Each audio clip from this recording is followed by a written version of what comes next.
It has been almost exactly a year since CBS 6 first reported that a psychotherapist at the Cumberland Children's Hospital in New Kent County had been indicted and charged with sex crimes against a former patient. As that trial date now approaches, CBS 6 problem solver Laura French is talking to the alleged victim, and Laura is here with a preview of her latest in this investigation. Hi, Laura. Good to see you. Hi, Cheryl. Let's talk first about the alleged victim in this case and why she was in Cumberland in the first place. There's apparently some irony connected to all of this. Right. So the teen was in and out of foster care her entire life. But at that time, she was in a group home in North Carolina, and she was actually in a sex trafficking ring. And she was taken to Cumberland really to be rescued from this sex trafficking ring. So that's really the irony in this. This was a place that was supposed to be there for her in a time of need, in a time when she was extra vulnerable.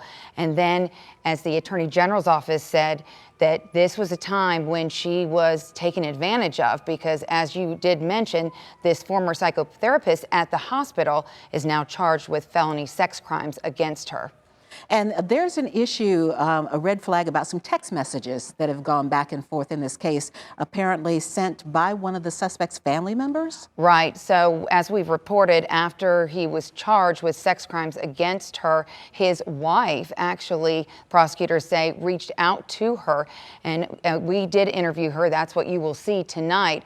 And his wife did go back and forth with text messages between her and the wife. We have 26 pages of those text messages that will be showing what went back and forth between the two. Prosecutors brought that to the attention of the judge. The judge in that case did warn Mickey Hardin that if his wife continued to reach out to her, that his bond would be revoked and he would be back in jail.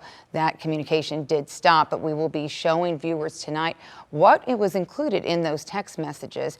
You'll also hear from her exactly what she says went on during months and months and months of what she says was sexual abuse in that case. A lot of details. You've been working on this case for more than a year now. Is this particular accuser connected to the lawsuit that was recently filed by a dozen former patients against Cumberland Hospital and the former director? So he is named in that lawsuit along with the former medical director, Dr. Daniel Davidow, and UHS, the company that owns Cumberland Hospital.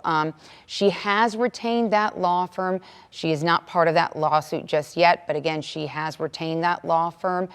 Some of the allegations that she makes against Davidow are very similar to those with the former patients in that case. So yes, they're very similar, but she is not part of that lawsuit just yet. And a lot more details to share with our viewers, and you can see that tonight. Laura's Problem Solver investigation on the CBS 6 News at 11. We'll see you, and looking forward to seeing what's the latest in this case.